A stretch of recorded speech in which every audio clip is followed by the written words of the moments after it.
don't put her down to her partnership. If you're that mother or sister, don't ask her husband or partner where she is, who's taking care of of her children. Don't do that. Don't be an underminer of Black family or an underminer of a Black mom or father.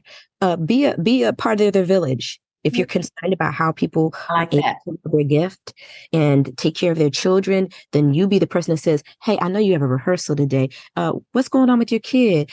Or it's Christmas holidays. We're having a kids party. No, hey, you want to co-host a kid rodeo on Saturday so you can have a few hours to record, whatever the heck it may be, or Yeah. paint or whatever." I really hope that we can one day get to the back to the part in our community where we took care of one another's families and children. The things that were birthed from that, because Black folks knew how to take care of each other like we used to, in the home that we were taken from, is Yeah. meaningful. Mm. And that's going to help everybody do Yeah. what they wanted to do, the Yeah. men and the women. Yeah. So a little bit ago, you talked about your worth and knowing that you were worthy. And one question that I ask every guest here on Ben Worthy Pod is, when did you realize that not only were you worthy of all the things that love and life had to offer, but you've been worthy and started moving and thinking accordingly? And before you answer this question, I read this quote that from you that was the perfect segue into what I believe your answer will be. But you said, people have different ceremonies in life. Mine was getting my ass up off the ground and putting on my crown and moving forward. Yes. When was that moment for you? I think when I wrote that, I was actually being an imposter. Mm, I was still in the middle of the getting up. You know how you kind of rock a few times, yeah. hard to get up off the ground. There were steps I had to take in order to get on my feet Mm, emotionally. I had a series of just gut punching, back breaking things happen. It was one of the reasons why I released the ceremony in 2021 when no one was going anywhere. I wanted people to hear Beautiful Ashes. I wanted them to hear Running. I wanted them to hear that word that says, "I travel way too many miles to be here. You can't tell me who I am. Walk through the valley of the shadow to be here.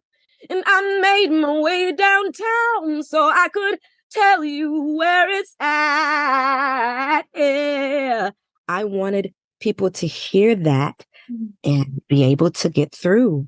You know, mm. I have friends of mine who lost their children to suicide in colleges during those times. And I just said, if I hold on to this music waiting for the perfect storm to come or another label or backing, I might be doing a disservice to what my spirit was saying when I made it. I'm just going to drop it. Yeah, And it was a tree that fell in the forest and nobody heard, but the right people who needed to hear it. that's right. That meant everything to me. And sometimes you're going to make a move that people can't quite understand, but you have to keep doing what it is you came for. Me feeling worthy came when I finally stood up for myself and my son. Yeah, And my first video saying, "Hey, I need help." It came when I separated from a relationship I'd been in for 11 years, but yeah, probably been gone from for maybe like 3 or 4. yeah, I discovered I was worthy when I started to forgive and thank my challenges more, and get up every morning and know that they exist, but not allow them to rule me with their contrast, to really believe that every day is another opportunity for me to see God work for me, to see Ifa show up for me. mhm, Um, yeah, and that saved my life. And mm. also allowing sisterhoods to be in it. I discovered I was worthy because they always say, if you want to know who you are, look at your friends. Oh, Um, I've been so blessed, to have people like Joy Gilliam, Duran Bernard, Erykah Badu, Lenny Kravitz. And I'm not name dropping. I'm just saying that the mark of a human being is if they worked with somebody and they're still getting checked on by them and still supported by them. yeah, Um, I'm very grateful for my life. Despite its challenges, I could definitely know beyond a shadow of a doubt that I've never been forsaken or hungry yeah, or begging for bread. yeah, I'm reminded of all those things I learned in church. And as a member of as an African religious movement, I am a Yoruba. yeah, One of the things I've also learned that that helps you stay in an attitude of worthiness is, we believe that in order to please your ancestors and to please God, there are three things that must come before all else. One is yourself. You are actually the first person, and you are God. Two is your family, because God is in you and with your family. Oh, wow. Oh, we love a celebration. If I wanted to do that, I would be able to do it. And then three is your community, because we cannot exist without community. No human being is an island. No artist. That's why you got producers, you got art directors, you got photographers, you got pastors, you got imams, you got babalawos. All of these people are part of the intricate village that helps you move. And when I discovered God for myself, in myself, I loved her fiercely. Yeah. That's how I discovered I was worthy, when I was willing to get rid of the stuff that hurt too much to get rid of, and I still did it anyway. Yeah. And then I found how amazing it is when you step out on faith and you release those things, how quickly God will step in and just pull you into your wildest dreams. Yeah. Like, even though I'm having this challenge with this custody situation, I have no doubt in my mind that when my ex-husband and I are sitting side by side at our son's graduation, we will look back on this time where we differed in opinion about certain things. And about where and whose house and what things, that we'll laugh about that. That is my dream, because this is done in the spirit of love. But part of being worthy is standing up for the things that you love, whatever they may be, whether it's Palestine or the Congo or your local church or the kids at the rec. It's your job to find your worthiness somewhere, somehow. That's how I found mine. Yes. Well, I love, very beautiful. I love that. Love that. And I also love it. You weren't name dropping, but how you casually just mentioned Madonna and all of those things. So when you're talking about singing alongside Madonna, Lenny Kravitz, Erykah Badu, even Raheem Devon, all of these greats who offer such a unique perspective to music. How did it grow your artistry? What did you learn, or what did it pull out of you? Because something has to pull up out of you from the depths of you when you're alongside such incredible talent. Of course. And, Raheem, I never sung background for Raheem. Actually, Raheem and I came up together here in DC, and we've sung several duets. And, that's also just home energy. People really sleep on DC too hard. There's just so much talent that comes out of this city. And the movement that we all started back then, Raheem and West Ellington with the Crossroads, Cy Smith, myself, Eric Roberson, all of us came from this unique moment in music history in DC. And so I think that was definitely iron sharpening iron. No doubt. Just iron sharpening iron. That's Georgianne Muldrow. There's all of us for coming about. Bilal used to sing background for Erykah while I was there. And, so here it is, I'm watching my homeboy blow up. I'm releasing my stuff. We're all cross-pollinating and making music together. We were all just having fun. Yeah. Fun.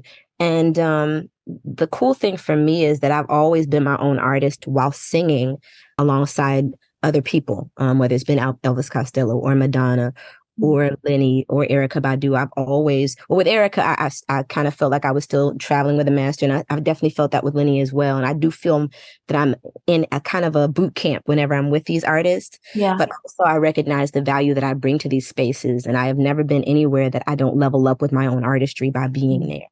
And that's also been part of me understanding my self-worth in the marketplace as well. When I work with artists, I work with them as if I would want another background singer to work with me, as if it's a vocation, as if a friend asked me to show up for them. And that's, I think, what makes me special in that way. And even being able to say I'm special is also a journey, because I'm a baby. I'm the daughter of a baby boomer, and those people raise their children not to think a whole bunch of themselves, because people used to get lynched for that. And so that was part of my healing journey too, like the unlearning of things. And sometimes I was unlearning them even in the midst of being with some of these incredible, notable artists, acting as if I wasn't a peer, or acting as if I wasn't a creative and musical equal, when I was, in fact. I was born ready. Ask anybody who worked with me as a child, ask anyone who worked with me as a teenager, ask anyone who's been around me as an adult. I've been ready. But I know that there were some developmental things that God had for me to learn so that I wouldn't just be pillar to post being run over by any and Yes. everything or falling to pieces over any and everything that happens, tossed to and fro, like they say in the scriptures. Yeah. And I just lucked up to never end up with anybody while the drugs and the sex and the rock and roll were there. People always stood up a little bit straighter and treated me like little sis. And of course, for protection, I be allowed to say I always wanted to be the girl who had a boyfriend and then, or eventually a husband. So I wouldn't have to deal with some of the rigors and stresses that a woman has to deal with on the road. I know now that that's no real protection. Okay. Man is not protection. Word. Listen, Steve's girl. Please like him. Please make sure he has your back and will show up for you. Okay? A man can be a liability for y'all in the cheap seats. I just feel like the wrong man. The right man can be like marrow to your bones, like the opportunity to cross-pollinate one's dreams together and stand in the same direction together. So I'm not here to bash men. I love men. I love No, but you're right. I mean, they say that one of the most important decisions we can ever make is the person we choose to do life with. And so you need to be very intentional. If they don't believe in you, selective. they're not going to believe in you later. If they don't want you to dream big, then they're not going to want you to dream big later. And there'll never be any amount of money or hot sex you give them that will make them love you if they don't know how to love anyone. That's male or female. Yeah. There are narcissists in every space. And as a queer woman, I know that neither one, everybody's crazy. So it's super important to just be careful of the company, the sisterhood you have, your people you call your people. I never want to be in relationship, whether it is in love, business, or my life, with people who aren't wed to my purpose. Mm-hmm. Life is too short. There's not enough time. I only want to be with people who belong in my little atom. I got my main crew, and then I got, people I go to an event with, and there's somebody who's good for a drink, and then there's the people who love my music, and they right around here, but I'm right. And, don't come over here, you fuck around and find out. And that's, you know what I mean? I can love my world and understand it can have a boundary. Yeah. And it has saved my life. It's increased my art. It has helped me. It's helped me as I'm a newly single woman in these streets. It's helped me to govern myself with the same demand for respect I had when I was someone's wife or someone's long-term partner. You keep your back straight. Yeah. Yes. Come correct. One of the things I love about you, I've come to love about you, is how intentional you are with what you say and the words that come out of your mouth, even the words that you type. I looked on your social, and there was something you sent under a recent post that said, I was selected to do the work because the ancestors knew I could. Today, I'm sharing a glimpse walk through my anthology. There's so much of my story I am ready to tell. Yeah. And I was like, girl, tell us. What? Oh, ready to tell. What are you saying right now? The best is yet to come. Mm-hmm. And I've been waiting for years for Dana to occupy the same space with YahZarah. And myself YahZarah because I was standing in between, China Black and Domby Gilbert, and there's Erykah Badu on stage. And when I walked into my audition, I was so nervous. I gave them my family nickname. So for like 5 of the 7 years I was out there, they called me Pop all the time. Not even 5. Let me say 4 of the 7 years I was out there, I was Pop. She said, YahZarah, I'm not YahZarah, girl, you got some nickname your family call you? I said, Pop. And Pop is the worst nickname. The story, I'm a first baby, and it was said when I popped out the natural birth. And so my whole family for the rest of my life called me Pop. And we'd finish it with that. Had a whole song. It was mortifying. They'd do it at family dinners, just that I said Pop. So here it is. I'm being called Pop on stages throughout the world.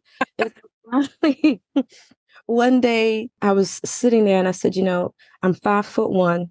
I'm a tiny person, but when I sing, big things come out of me, and I need a name to remind me to not shrink down to the size of a pea when I'm out here in this world giving my gift and being myself.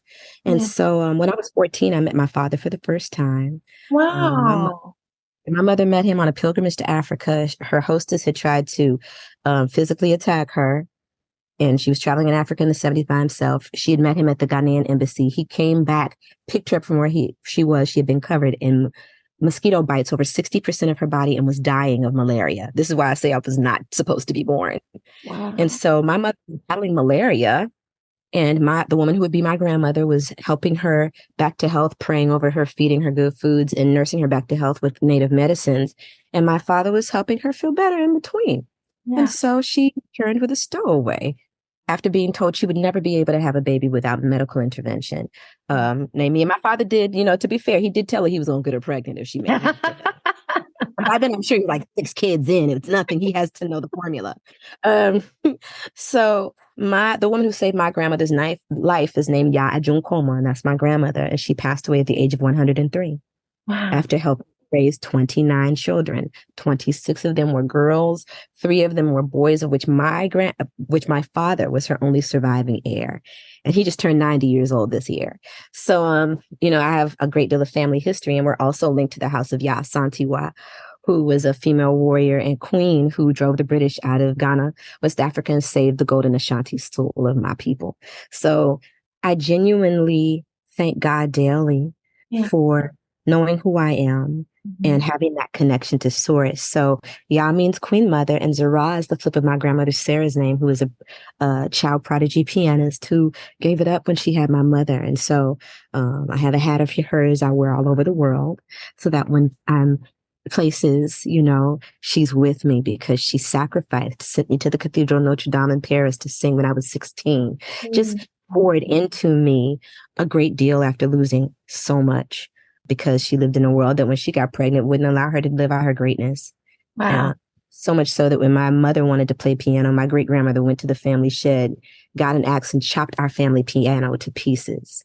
Wow. So I'm the first woman in 4 generations to truly do what I want to do, to live out my dreams. And so when I hear the name YahZarah, it reminds me of whose shoulders I'm standing on, why I can't shrink, and why I can't let anybody ever tell me again a lie about myself that I believe, because I know who I am. Look who I came from. Women who started their own businesses. My mother and my grandmother were the first 2 women on the city block where they lived in DC to ever buy property in the entire neighborhood in Manor Park. And they dealt with extreme discrimination from people who looked just like them, who thought that because they were Black and there was no man and they were dark-skinned women, that they didn't deserve to own property, throw their trash on the property. People would let their kids beat me up, all types of things, but we pushed and pulled through. And I did that so I could be me Yeah. and represent them in this world full and free. So Queen Mother is the brightest star. Yeah. YahZarah. That's me. I love it. Well, this is a perfect way to wrap this up. First of all, we've gone over way longer than what this conversation was supposed to be, but it was so full and you shared so much. And I know that it's definitely going to reach someone in such a big way. So again, I thank you for your transparency, your vulnerability, your heart, and just being open to sharing who you really are.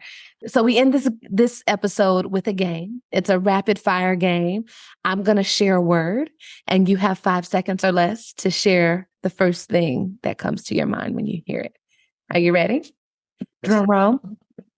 Okay, we've got our hats on. We're ready to go. Ceremony. Grounded in myself. Rebirth. Phoenix. Black From women. the app. Oh, yes, yes. Keep going. Phoenix from the ash. Black women. Strong and soft. Artist. Creator. Motherhood. The best thing that ever happened to me. I can't give you a word. Yeah, yeah. I was born to be a mother. Yes. God. Me.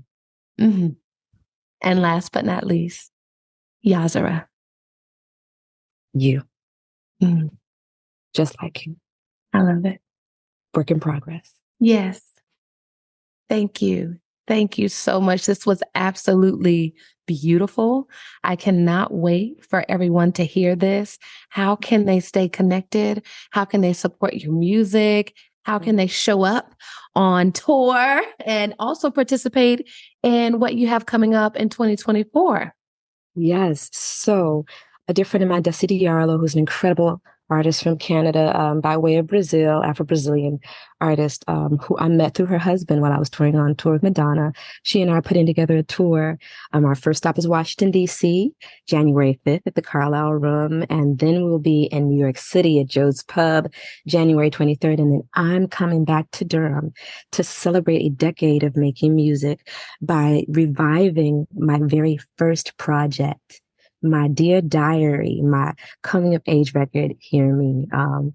Because it was a record before its time, and now everybody's ready to hear it. So I'm bringing it back, as well as singing some songs from my other projects, The Ballad of Miss Purple St. James, The Ceremony, and The Prelude. I'm very proud of the work that I have coming, booking dates in Dallas and Houston and Atlanta and Detroit next. So there will be dates. If you want to keep up with me, you can go to my Instagram at YahZarah, spelled Y-A-H-Z like zebra, A-R-A-H. And you can use my name for any of my handles. It is always YahZarah. Please join my fan page, keep up with what I'm doing. I'm dropping a new NFT soon on Sound XYZ. So people will have a chance to become patrons of my art through that and help me to finance my next record, which will be my Live in Paris record that I recorded during the pandemic. I was very blessed to do some live shows so I could remind myself that I'm still me. Yes. And I did an incredible performance for 150 tastemakers in Paris. And the engineer was so moved that he recorded the entire show for me and gave it to me for free and engineered it. And so it was an opportunity for me now to share the ceremony live. I even have Madonna's guitarist playing Purple Rain on one record. And it's amazing. And people have always wanted a live album from me. So now they're getting it. I love it. You all, please go support her. Don't walk, run. She is an incredible talent, an incredible mind. And I'm so honored that you gave us the opportunity to hear from you and bless this platform with your words, your talent. Thanks for singing a little bit for us. And we look forward to supporting you moving forward. Thank you. And also, if you feel so moved, I do still have my GoFundMe. Yeah. Sometimes it's hard for me to talk about that. No. Because feel like I'm panhandling, but this is a movement. Yeah. If you want to reunite a mother with her son under the right circumstances, or help her in being able to assist in peaceful and fair co-parenting, and you want that person to be me, please go to my GoFundMe and contribute. Whatever you contribute, I am grateful for, but I have to pay another $10,000 retainer to a lawyer so I can have somebody to represent me in court, because that's the way that this country works. But despite all that, I'm still happy and hopeful and continuing to give you my art. So support. How do you find the GoFundMe? What is it under? Or if you send me the link, I can link it with the episode. I will. I'll send you the link. And also, it's on my Instagram page on my link tree. You can click right in it. And it'll tell you a little about what I'm dealing with. Of course, I don't give all the details because it's court. Yeah. But just thank you all. If you feel so moved to listen to my music or to contribute to my life's cause, that's a blessing to me either way. And thank you for having me. So much for having me. Yeah. Thank you.